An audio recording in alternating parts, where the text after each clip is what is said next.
اللہ تبارک و تعالیٰ کی وحدانیت اور اس کی ربوبیت کا اقرار کیا، اور اقرار کرنے کے بعد پھر اس پر قائم اور دائم رہے، جمے رہے۔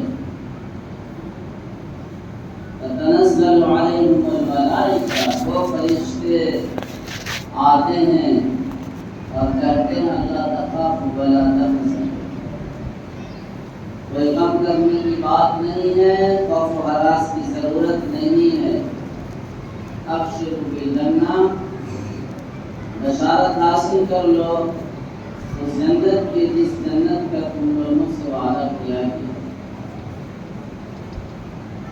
وہ فرشتے اترتے ہیں اور جنت کی بشارت دیتے ہیں، جنت کی خوشخبری دیتے ہیں۔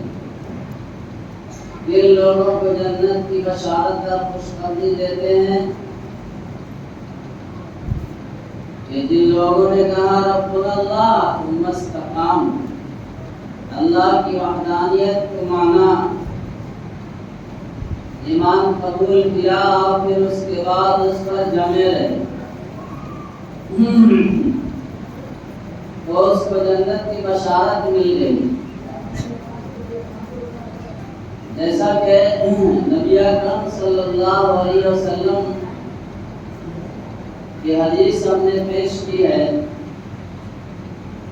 حضرت سفیان بن عبداللہ ثقفی سے روایت، ایک مرتبہ جناب نبی اکرم صلی اللہ علیہ وسلم سے انہوں نے عرض کیا، اللہ کے رسول صلی اللہ علیہ وسلم،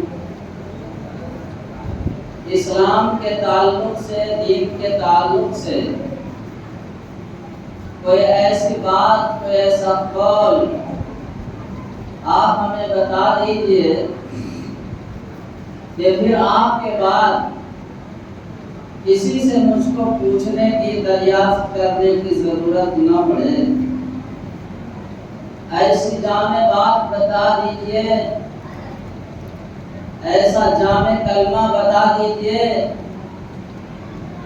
کہ اس کے بعد اسلام کے تعلق سے، شریعت کے تعلق سے، ایمان کے تعلق سے آپ کے پردہ فرمانے کے بعد کسی اور دوسرے سے پوچھنے کی ضرورت پیش نہ آئے۔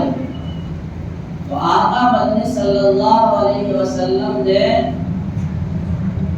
فرمایا قل آمنت باللہ ثم استقم، دو جملہ ارشاد فرمایا، صرف دو جملہ، کہو آمنت باللہ، میں ایمان لایا اللہ کے اوپر، ثم استقم، اور پھر اس کے بعد تم اس ایمان کے اوپر قائم ہو جاؤ اور جم جاؤ۔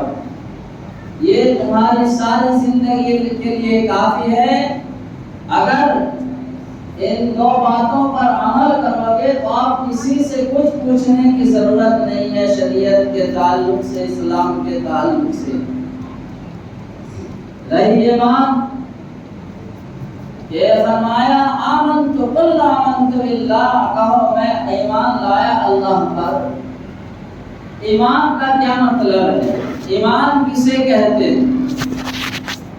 اگر ہم اس کو سمجھ لیں کہ ایمان کسے کہتے ہیں اور ایمان کے تقاضے پر ہم عمل پیرا ہو جائیں تو پھر پوری زندگی میری اچھی شریعت کے مطابق گزر جائے گی، اور اس کے بعد ہم کو کسی سے کوئی مسئلہ پوچھنے کی ضرورت پیش نہیں آئے گی۔ ایمان کیا ہے؟ حضرت جبریل امین تشریف لائے تھے آقا مدنی صلی اللہ علیہ وسلم کے پاس اور پوچھا تھا کہ مل ایمان، ایمان کیا ہے؟ مل اسلام، اسلام کیا ہے؟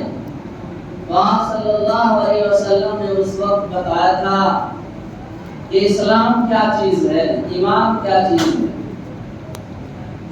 یہ دو چیزیں بتائی تھی۔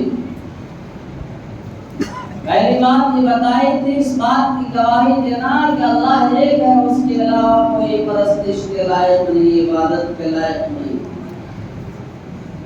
اور پھر اس کے بعد یہ ہے کہ 5 وقت کی نماز ادا کرتے رہنا، اور رمضان کا مہینہ آئے تو روزے رکھنا۔ اللہ تبارک و تعالی نے صاحب نصاب بنایا ہے تو اپنے مال کی زکات ادا کرنا، اور مال دیا ہے اور دولت دیا ہے، اتنی دولت دیا ہے کہ آپ بیت اللہ شریف جا کر واپس آ سکتے ہیں۔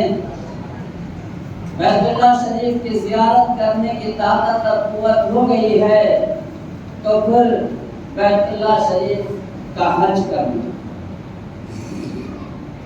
تو جو یہ کام ہم کریں گے تو گویا کہ ہم ایمان والے اور اسلام والے ہوں،